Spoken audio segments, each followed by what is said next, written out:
Madam Speaker, member of the House, the motion for today's debate is this House believes that genetic engineering is an appropriate solution. And we, from the opening government, will define this motion as genetic engineering as manipulating genes to achieve a desired effect. That is, in the medical, in the professional view of the practitioner, that is the desired effect. And the appropriate solution is a dream society where every individual are made, genetically made, to achieve a certain purpose in society, to achieve a certain effect as a whole community will interact with each of the individuals, creating this dream society where individuals have their own ideas, have their own role in carrying out their jobs, in carrying out their duty, in the society itself. And that is why we see that manipulation of human genes in the aspects of human, of course, directly to human is not the best solution in achieving the dream society. And why we see that the stand and the crux we present for today's debate is why the human genes is not to be manipulated in achieving this dream society. When we talk about genetic engineering, it is a common idea that it will manipulate the genes in humans or animals. In this current time here, genetic engineering involves both animals and humans in the respective field.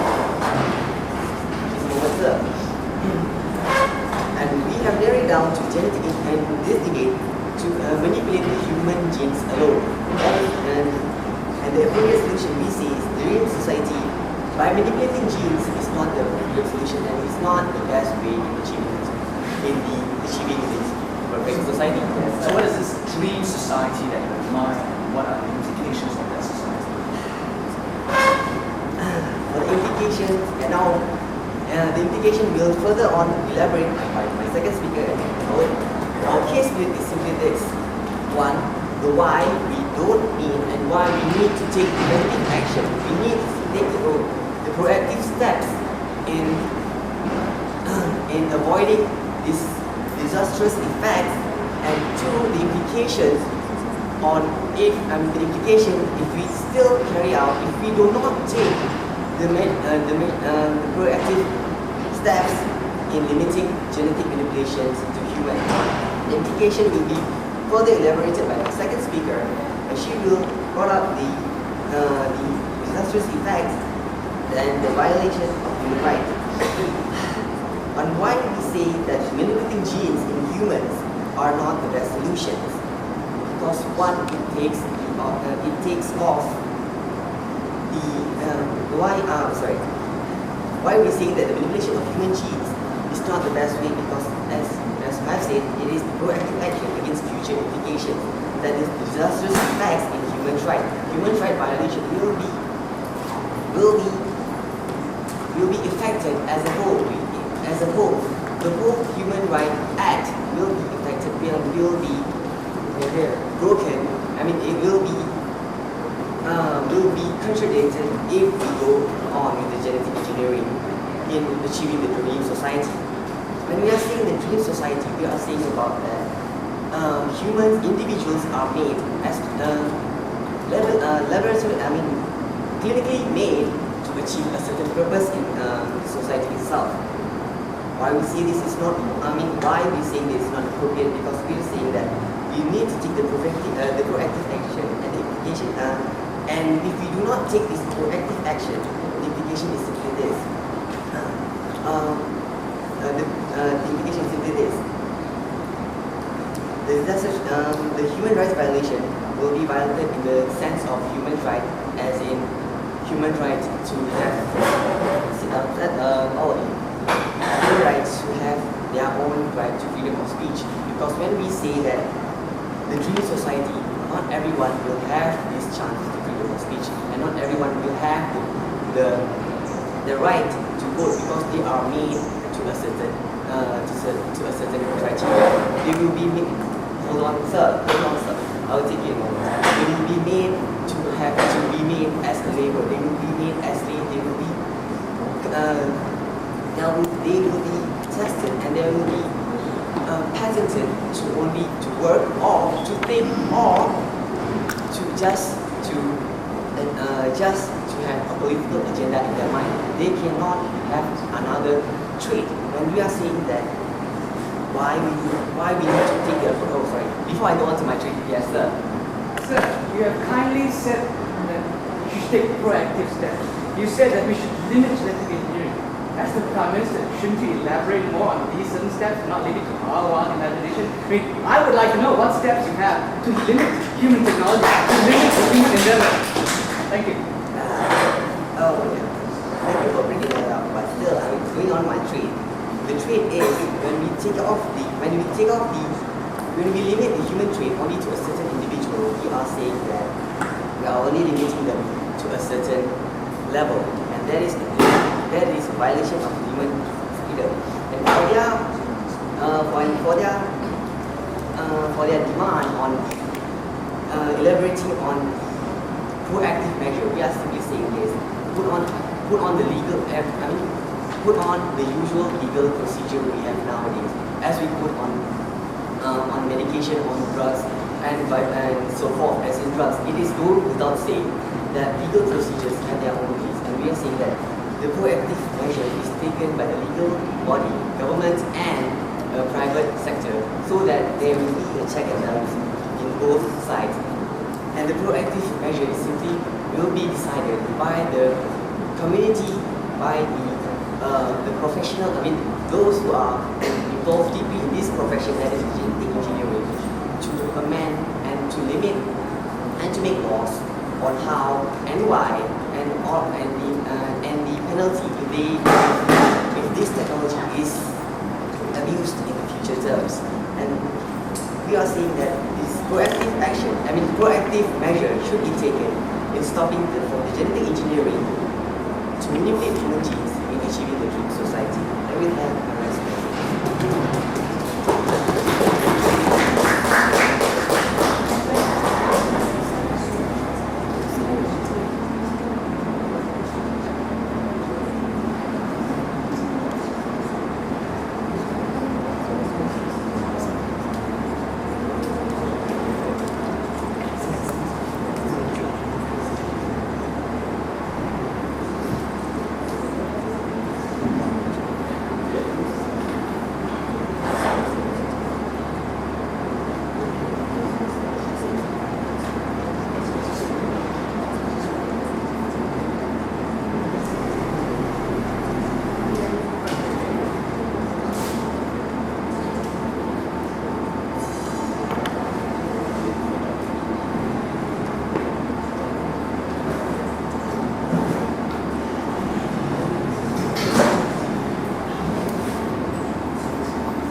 Thank you very much. Now can we have the speech from the opening opposition?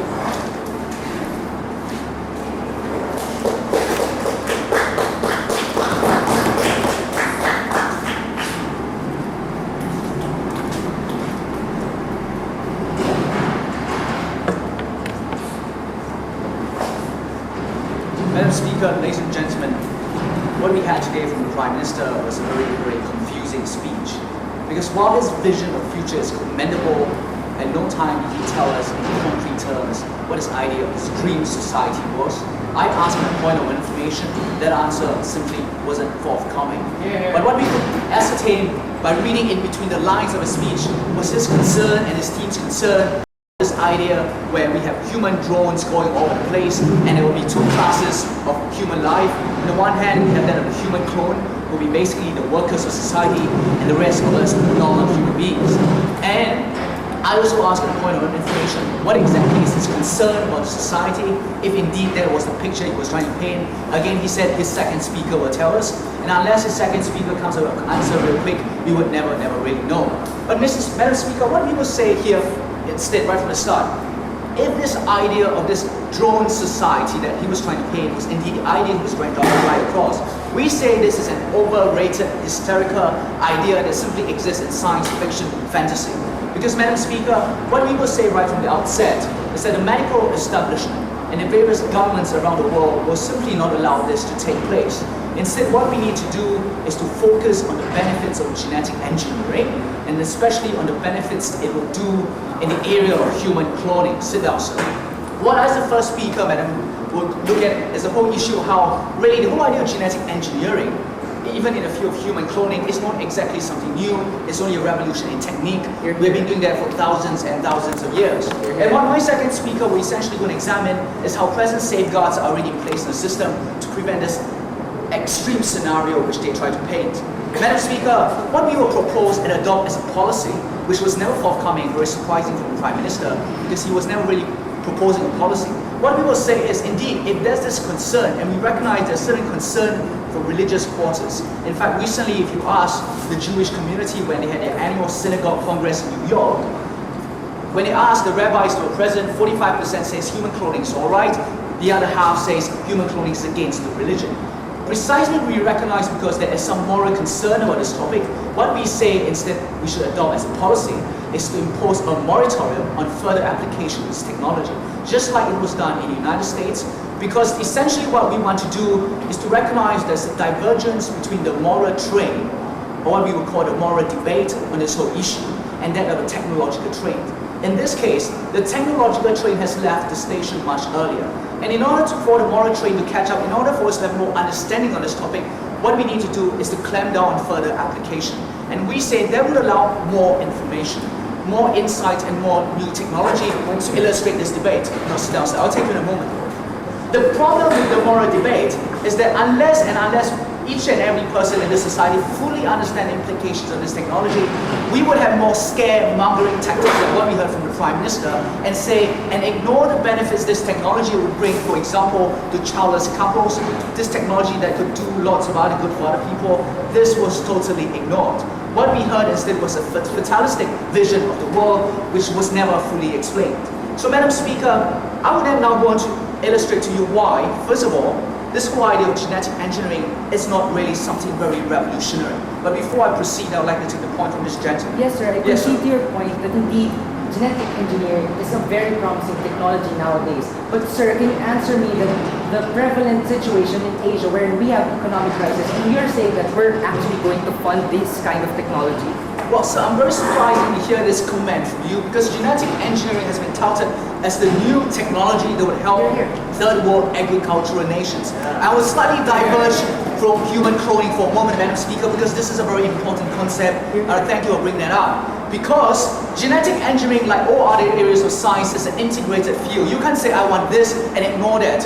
How many times have we got spin-offs from research? For example, when NASA sent the spaceman to space, we actually got benefits like Teflon, which is the coating you find in your frying pan, because they needed a substance for the space shuttle that does not catch fire. So the point is, technology must proceed and research must continue to take place so that we can spin off benefits from other areas. Sit down, man, I'm answering his point. The point is, genetic engineering help other areas of life as well, especially agricultural. When we have varieties of plant that's resistant to diseases, what we essentially take place is that we reduce the use of pesticides. We look at the incidence of pesticide poisoning around the third world. How many farmers who are not trained to use pesticides properly suffer the ill effects of pesticides poisoning and the consequent effects of poisoning on the water table and then on the ecosystem. The point is, Mr. Speaker, genetic engineering can benefit the third world in answer to this question, and we say we have to harness this technology, and the way to go is not to paint this fatalistic picture that we will actually abuse this technology and create more dangers. No, sit down, sir.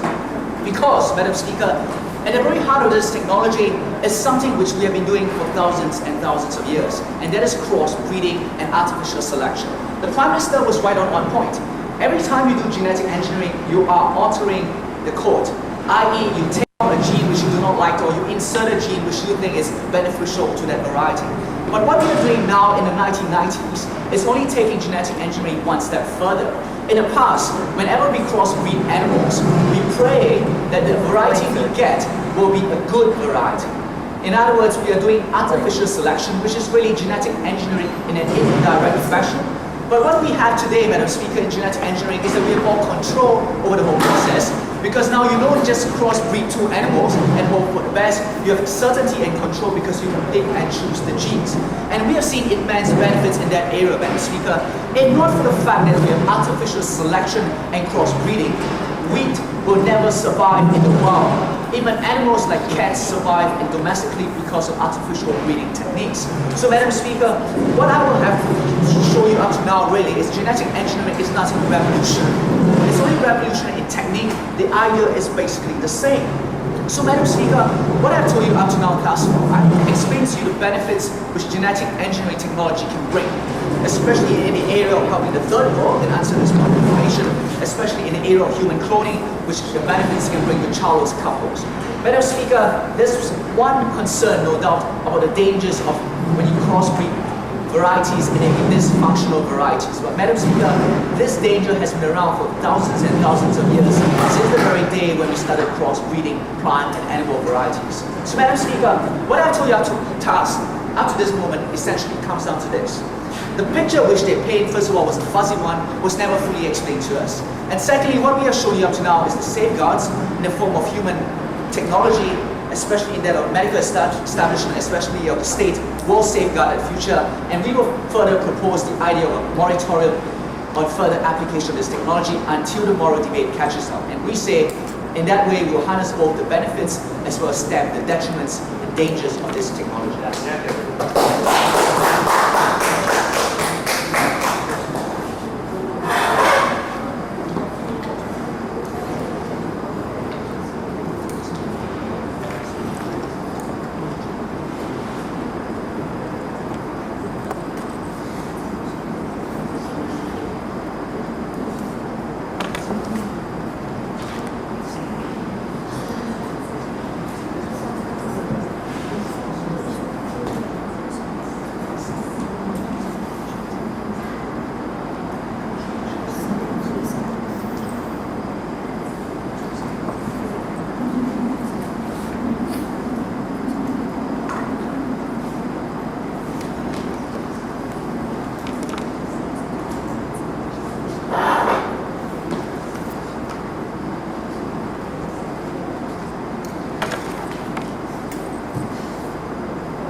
Very much. Now, can we have the second constructive speech from the opening government?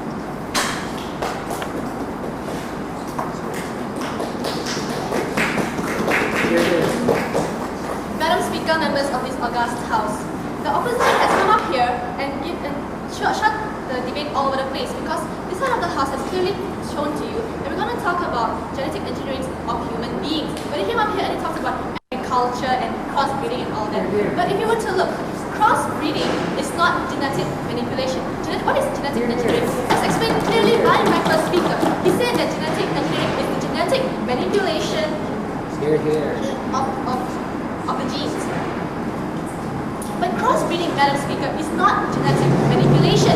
Crossbreeding is just mixing in a selected male and a female reproduction organs to create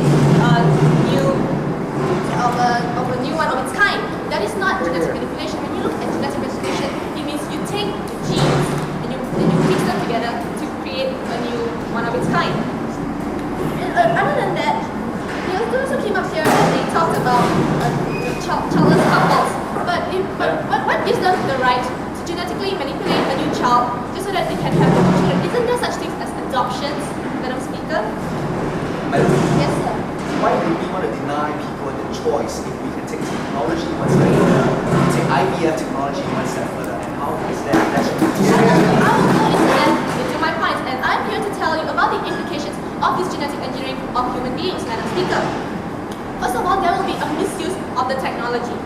People will want to be able to create a human of their own choice, because when there's genetic manipulation, you take certain traits that they have selected, it's pre-selected genes. It could be favorable or unfavorable, depending on the person who is actually administrating this genetic manipulation. Some people, please sit down, sir. Some people may want to create this dream child. What do I mean by dream child? Maybe they want a person who is an all-rounder. He or she may be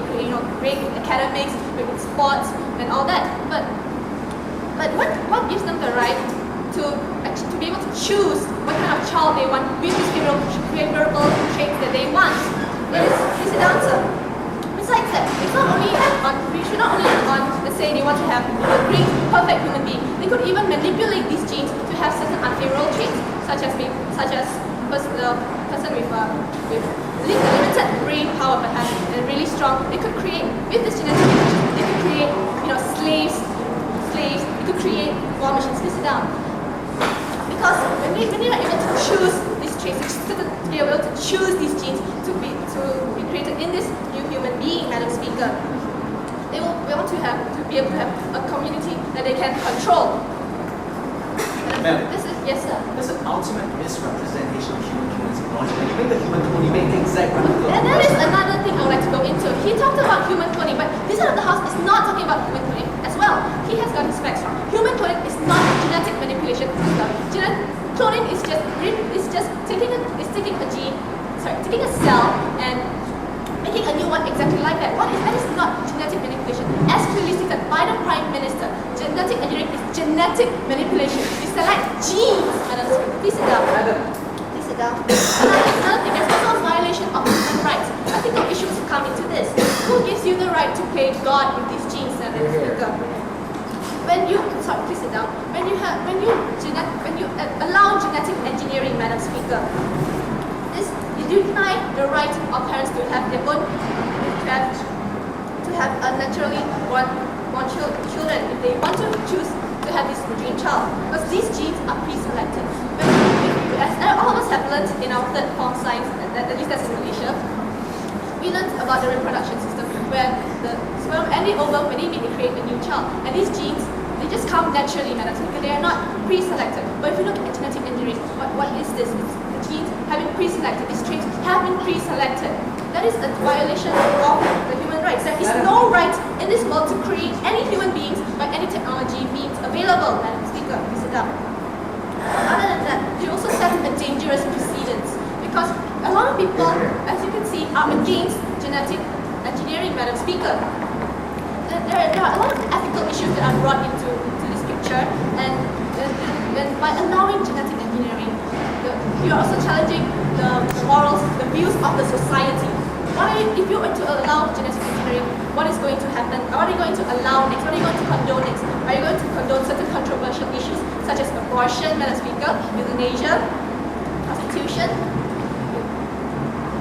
This side of the house has clearly shown to you why genetic engineering is not an appropriate solution into creating this dream society, this society where they are able to select certain traits from the people. This side of the house came up here and talked about cloning and other things that are irrelevant to this debate that we're talking about. Also, we have clearly explained to you what this genetic engineering is. We talked about, we explained to you this genetic engineering is the manipulation of genes. Yes, sir. Madam, do you not agree that any technology in the world is open to misuse? Why are you confined only to genetic engineering? Television is not open to misuse. It's not open to misuse. This is the answer. Why are you bringing up certain issues such as television and all that? We are talking about genetic engineering. Let us solve one problem at a time, Madam Speaker. We're talking about, if you want to talk about television and all the other, it's totally irrelevant. Talking about genetic engineering, let's look at, we're trying to decide whether genetic engineering is an appropriate solution to create this dream society. As explained by my first speaker, we're talking about whether it is an appropriate solution or not. We have to look at whether it's beneficial to society or is it detrimental. This side of the house has clearly shown to you why we should not allow genetic engineering as the solution to this objective that we want to meet. And with that, I respect.